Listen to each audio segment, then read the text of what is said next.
শঙ্করের থেকে কুসুমকে বাঁচাতে মরিয়া হলো আয়ুষ। সম্পূর্ণ জানতে ভিডিওটিতে একটি লাইক করে দেখতে থাকো। গল্পের শুরুতেই দেখা যায় কুসুম মনে মনে জেনে গেছে যে তার আর দিন বেশি বাকি নেই। সে হয়তো কালকে সূর্য ওঠাটা আর দেখতে পাবে না, কারণ শঙ্করবাবু কুসুম আর আয়ুষের সম্পর্কের কথা জেনে গেছে। এরপর আয়ুষ ঠিক করে যেভাবেই হোক কুসুমকে বাঁচাবে, তাই তাড়াহুড়ো করে গাড়ি নিয়ে রীতিমতো ছুটতে থাকে যাতে কুসুমকে শঙ্করবাবুর হাত থেকে সে রক্ষা করতে পারে। এর মাঝখানেই কুসুম তার বাবাকে বলে, বাবা তুমি খুশি তো আজকে আমাকে এখানে আনতে পেরে? শঙ্করবাবু বলে, হ্যাঁ রে মা, আমি খুশি হব না তা আবার হয় নাকি? আজ আমি খুব খুশি হয়েছি।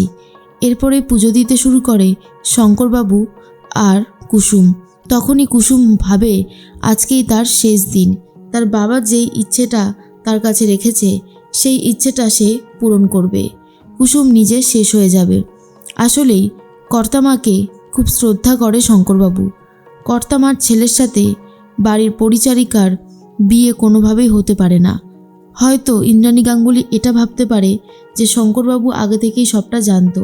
শঙ্করবাবু দেবীমার প্রতি শ্রদ্ধার জন্য আজকে নিজের মেয়েকে শেষ করতে বসেছে।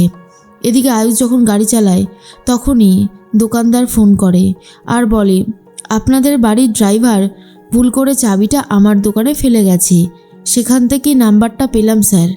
আসলে উনি চাবিটা ফেলে গিয়েছিল বলেই আমি ফোন করলাম। আর একটা ব্যাপার, উনি খুব খারাপ একটা কীটনাশক আমার কাছ থেকে নিয়ে গেছে, জানি না, তবে একটু দেখবেন। আর সেটা শোনার পর আয়ুষ বুঝতে পারে তবে কি সেই কীটনাশকটাই কুসুমকে খাওয়াবে বলে ঠিক করেছে কাকা? না না, এটা হতে পারে না, এটা কিছুতেই হতে পারে না। যেভাবেই হোক কুসুমকে আমায় বাঁচাতেই হবে। হে ভগবান, তুমি আমাকে কুসুমের কাছে তাড়াতাড়ি নিয়ে চলো, আজ যেন আমি কুসুমকে রক্ষা করতে পারি। এর মাঝখানে শঙ্করবাবু মনে মনে ভাবে কি করে সে তার মেয়েকে শেষ করবে। ছোটবেলা থেকেই যাকে কোলে পিঠে করে মানুষ করেছে, যাকে এত বড় করে তুলেছে, তাকে শেষ করা কি আর এত সহজ ব্যাপার?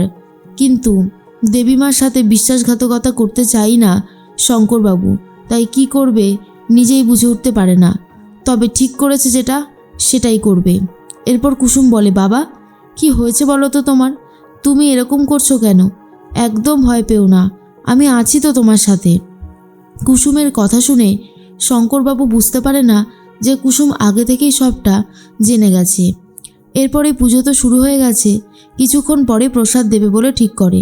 অন্যদিকে দেবীমা ফোন করেছে শঙ্করকে আর বলে, শঙ্কর আজকে মেয়ের জন্মদিনে মেয়েকে কোথায় নিয়ে গেলে?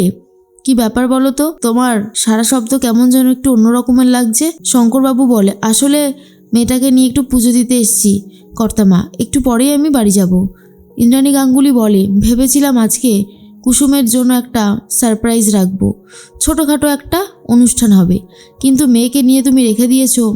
কুসুম আসলে কিন্তু অবশ্যই আমার কাছে এসো, আমি একটা ছোট্ট সেলিব্রেশন করব। কুসুম আমাদের বাড়ির এতটা উপকার করেছে, আমরা কি ভুলে যেতে পারি? শঙ্করবাবু বলে, ঠিক আছে কর্তামা, আপনি যখন বলেছেন তখন আমি নিশ্চয়ই এই কথাটা রাখব। এরপরেই দেবীমাকে দেওয়া কথা যে শঙ্করবাবু রাখতে পারবে না সেটা শঙ্করবাবু নিজেও জানতো, তাই বলে, আমায় ক্ষমা করবেন, আপনার এই কথাটা আমি আর রাখতে পারলাম না। এরপরেই অন্যদিকে আয়ুষকে ফোন করে আয়ুষদের বাড়ি যে সিকিউরিটি গার্ড সে, আর বলে, আয়ুষ বাবা, আমি যতদূর জানতে পারলাম শঙ্করদা তার মেয়েকে নিয়ে বুড়ো শিবতলার মন্দিরে পুজো দিতে গেছে। আর এটা শোনার পর আয়ুষ বলে, তুমি সত্যি কথা বলছো? সিকিউরিটি গার্ড বলে, হ্যাঁ আয়ুষ বাবা, আমি যেটুকু জেনেছি সেটুকুই তোমায় বললাম। আয়ুষ তখন ভাবে যত তাড়াতাড়ি সম্ভব বুড়ো শিবতলায় পৌঁছতে হবে। তার মাঝখানে রাস্তায় বারবার ট্রাফিক জ্যাম হতে থাকে, আর যার জন্য আয়ুষ খুব ভেঙে পড়ে।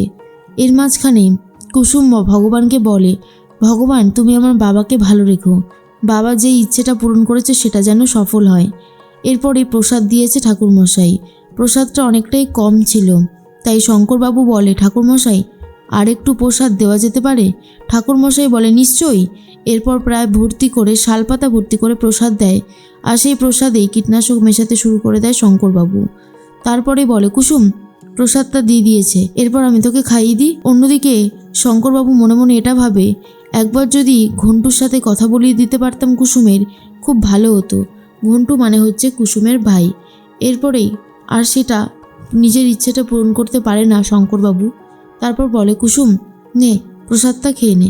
কুসুম বলে, বাবা আজকের এই প্রসাদটা তুমি আমায় খাইয়ে দাও না, তাহলে আমার খুব ভালো লাগবে।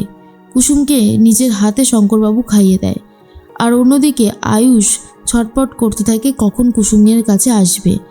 এরপরেই তখন শঙ্করবাবু বলে, কুসুম কি হয়েছে, কাঁদছিস কেন? এরপর কুসুম বলে, বাবা তোমাকে একটা কথা দিতে হবে। তুমি আমার মাথায় হাত রেখে কথা দাও যে তুমি যে আমাকে মেরেছো এটা কাউকে বলবে না, কিছুতেই তুমি বলবে না। শঙ্করবাবু বুঝতে পেরে যায় কুসুম সবটা জেনে গেছে। শঙ্করবাবু বলে, কেন কুসুম, কেন তুই কেন এরকমটা করলি? তোকে গ্রাম থেকে যেভাবে এনেছিলাম তুই আর সেরকম মেয়েটাই নেই, তুই পুরোপুরি বদলে গেছিস। কুসুম বলে, বাবা পরিবর্তনই হলো সংসারের নিয়ম, আর তাছাড়া আমার কপালে যদি লেখা থাকে তাহলে তুমি কি করেই বা সেটা খণ্ডাবে বলো? কপাল বলেও তো একটা বস্তু থাকে, আর সেটাকে তো কোনোভাবেই খণ্ডানো যায় না, তাই না? এর মাঝখানেই শঙ্করবাবু এটা বুঝতে পারে যে কুসুম শেষ হয়ে যাচ্ছে। কুসুমের জ্বালা যন্ত্রণাটা আরও বেশি বাড়তে থাকে। এরপরে কুসুমকে বলে, তুই একা শেষ হবি কেন, আমিও শেষ হয়ে যাব। এই বলেই কিছুটা প্রসাদ নিজেও খেতে যায়। তখনই আয়ুষ এসে খোঁজাখুঁজি শুরু করে, আর এরপর দেখতে পেয়ে খাবারটাকে আটকে দেয়, কিছুতেই আর খেতে দেয় না। আর বলে, কাকা তুমি শান্ত হও, তুমি নিজেও জানো না তুমি কি ভয়ঙ্কর খেলায় মেতেছ। এরপরে কুসুমকে দেখে যে কুসুমের অবস্থা খুব একটা ভালো নেই, কুসুম অজ্ঞান হয়ে যাওয়ার মতন অবস্থায় রয়েছে। তখনই কুসুমকে ধরে নেয় আয়ুষ আর বলে, তোমার কিচ্ছু হবে না কুসুম, আমি তোমার কোনো ক্ষতি হতে দেব না। একটা কথা মনে রাখবে, তোমার ছোট সাহেব তোমার সাথে ছিল, আছে আর থাকবে, কোনো ক্ষতি তোমার হবে না। কিন্তু অলরেডি কুসুমের অবস্থা অনেকটাই খারাপ হয়ে গেছে। কুসুমের অবস্থা দেখে আয়ুষ চোখের জল ফেলতে থাকে আর শঙ্করবাবুকে বলে, গাড়িটা সামনে নিয়ে এসো, আমি এক্ষুনি কুসুমকে হসপিটালে নিয়ে যাব। তখনই শঙ্করবাবু গাড়িটা নিয়ে আসে। গাড়িটা চালাতে গেলে হাত কাঁপতে থাকে। আয়ুষ বলে, আমি যাচ্ছি, আমি গাড়ি চালাবো। কিন্তু শঙ্করবাবু বলে, না না আয়ুষ বাবা, আমি চালাচ্ছি। এরপর গাড়িটা চালিয়ে নিয়ে যায় হসপিটালে। সেখানে কুসুমকে স্ট্রেচারে শুয়ে দেয়। আর ডাক্তারবাবু জিজ্ঞেস করে, পেশেন্ট আপনার কে হয়? আয়ুষ তখন চিৎকার করে বলে, পেশেন্ট আমার ওয়াইফ হয়, বুঝেছেন, এক্ষুনি ট্রিটমেন্ট শুরু করুন। আর এটা শোনার পরেই তখন শঙ্করবাবু বুঝতে পারে ভগবান না চাইলে কিছুই সম্ভব নয়। আয়ুষ আর কুসুম একে অপরকে ভালোবাসে, আর ওদের ভালোবাসা ঠিক কতটা পবিত্র সেটা ঈশ্বর জানে। এদিকে আয়ুষ ভগবানের কাছে প্রার্থনা করতে থাকে যেন কুসুমের কোনো ক্ষতি না হয়, কুসুম যেন একেবারেই সুস্থ হয়ে যায়।